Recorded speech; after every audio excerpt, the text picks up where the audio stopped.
بسم اللہ الرحمن الرحیم الحمدللہ والصلاة والسلام علی رسول اللہ اما بعد۔ مفتی طارق مسعود صاحب سے چند دن قبل ایک غلطی ہوئی جس کا انہوں نے اعتراف بھی فرمایا اور اس کے بعد رجوع بھی کر لیا۔ اب دیکھو ایک بندے کا اتنا سٹیٹس، اتنی فین فالوئنگ، اور اس کے بعد رجوع کس کے کہنے پہ کر رہے ہیں؟ اپنے شیخ کے کہنے پر۔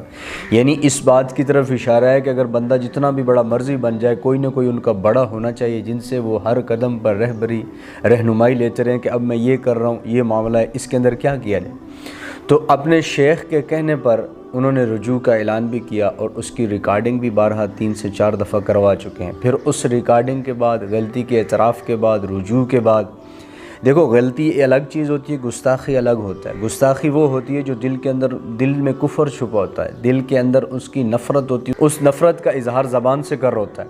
جبکہ غلطی یہ ہوتی ہے کہ میں غلطی کر بیٹھا۔ جو غلطی کرتا ہے اس بندے کے دل کے اندر جو ہے وہ نفرت نہیں ہوتی، اس کی زبان سے وہ غلطی نکل جاتی۔ تو غلطی کے بعد پھر طوفان بدتمیزی برپا ہوا، گالیاں دی گئی، قتل کی دھمکیاں، کیا کیا پروپوگنڈے ہوئے، قتل کیا جائے، گردن اڑا دی جائے، جو منہ میں آ رہا تھا وہ بولے، جھوٹ کا بازار گرم ہوا۔ تو اتنی چیزوں کے بعد جو ہے مفتی طارق مسعود صاحب کے شیخ مفتی عبدالرحیم صاحب کا آپ یہ بیان سماعت فرمایا، انہوں نے بھی حضرت کے حق میں تائید کی ہے اور فرمایا ہے کہ اگر مفتی صاحب کو کچھ ہوا تو سب سے پہلے میری جان حاضر ہے۔ یعنی ہم مفتی صاحب کے اوپر آنچ آئے ایک ذرہ بھی کسی حال کے اندر برداشت نہیں کریں گے، کمپرومائز نہیں کریں گے۔ یہ آپ خود بیان سماعت فرمائیں۔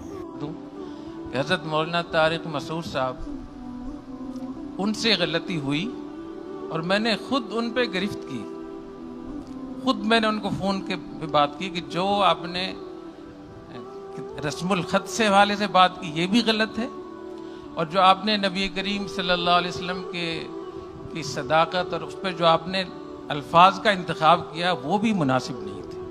لیکن میں گستاخی نہیں سمجھتا اس کو قطعی طور پہ، لیکن نبی کریم صلی اللہ علیہ وسلم کی شان اقدس اتنی بڑی ہے کہ اگر 1000ویں حصے میں بھی، 1,00,000ویں حصے میں بھی کوئی تھوڑی سی بھی کوئی شک ہو جائے فوراً توبہ کر دیں۔ تو میں نے ان سے کہا کہ نہیں، صاف طور پہ کہیں کہ مجھ سے غلطی ہوئی ہے، میں توبہ کرتا ہوں، میں معذرت کرتا ہوں۔ الحمدللہ انہوں نے فوراً جیسی میں نے کہا تو انہیں دیر نہیں لگائی، تو یہ سارا انہوں نے کام کر لیا ہے۔ اس کے بعد جو لوگ فتنہ پھیلا رہے ہیں، میں ان کو بتانا چاہتا ہوں کہ جامعۃ الرشید اپنے تمام اساتذہ کے ساتھ، فضلاء کرام کے ساتھ، مولانا طارق مسعود صاحب کے ہم ساتھ کھڑے ہیں۔ ہم کسی کو اجازت نہیں دیں گے کہ مولانا طارق مسعود صاحب کو نقصان پہنچائے۔ مولانا طارق مسعود صاحب ایک سچے عاشق رسول ہیں اور کروڑوں لوگوں کو انہوں نے نبی کریم صلی اللہ علیہ وسلم کے ساتھ ان محبت سکھائی ہے۔ کروڑوں نوجوانوں کو پوری دنیا میں انہوں نے دین کی طرف، قرآن کی صداقت اور نبی کریم صلی اللہ علیہ وسلم سے محبت اور عشق انہوں نے سکھایا ہے۔ اگر اسی بات کو ثابت کرنے میں ان سے اگر ایسے الفاظ نکل گئے ہیں جو صحیح نہیں تھے، جو نامناسب تھے، اور انہوں نے اس کی کئی بار معذرت بھی کر لی ہے، تو پھر آپ کے پاس کی کیا گنجائش موجود ہے کہ آپ فتنہ برپا کریں؟ نبی کریم صلی اللہ علیہ وسلم کے سامنے کیسے پیش ہوں گے آپ؟ تو میں آپ سے یہ بھی درخواست کرنا چاہتا ہوں کہ مولانا طارق مسعود صاحب کے اس معذرت کے بعد مولانا طارق مسعود صاحب کا ساتھ دیں، ان کو سپورٹ کریں۔ اللہ آپ کو بہت جزائے خیر عطا فرمائے۔ اب یہ سن لیا آپ نے، جامعۃ الرشید کا موقف بھی آپ کے سامنے آ گیا، بات واضح ہو گئی۔ اب اس کے باوجود کوئی پروپوگنڈا کرتا ہے، اس کے باوجود کوئی جو ہے وہ نفرت اگلتا ہے، اندر سے اپنا زہر نکالتا ہے، تو سوائے حسد کے، ہٹ دھرمی کے اور کچھ نہیں۔